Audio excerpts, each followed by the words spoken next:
today to play a piece by Liszt, Franz Liszt, for example, you expect them to play what's exactly written in the score. Interestingly enough, I found out along the way that improvisation used to be an integral part of classical music as well, just as much as it is in jazz today.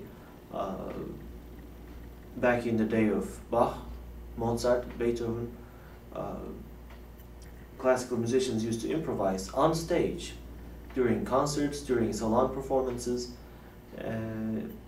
So eventually I became very much interested in classical improvisation as well as jazz and Turkish music.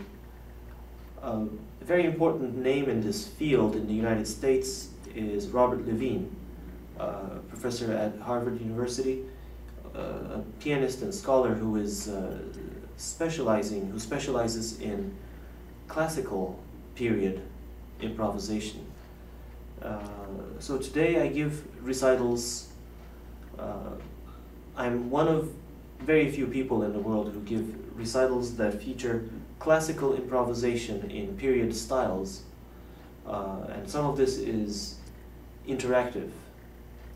Franz Liszt used to take themes from the audience, ask the audience to name a tune, any popular tune of the day, and then he would sit at the piano and improvise a little piece based on the tune. He wouldn't necessarily play the tune in its original form, but he would make something else out of it. I think this sort of thing is very much fun.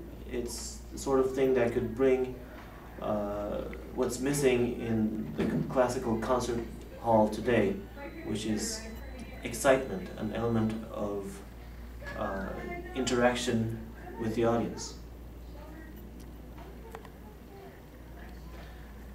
And I was doing one of these improvisational recitals in Bloomington, Indiana one day, and an old lady came up to me and said, "Vincent Persichetti used to improvise on people's phone numbers." Now Persichetti is a famous 20th century scholar, composer, and I think he did this in organ recitals. I've never heard him or anybody do it, so I don't know how he did it, but I came up with this idea that if the 9 notes on a keyboard, starting with C, were to be assigned numbers, C would be 1, D would be 2, E would be 3, 4, 5, 6, 7, 8, 9, and 0 would be a rest. Then you could come up with a tune. Any phone number, for example, 5, 6, 3, 2, 2, 7, 8, could turn into a musical melody.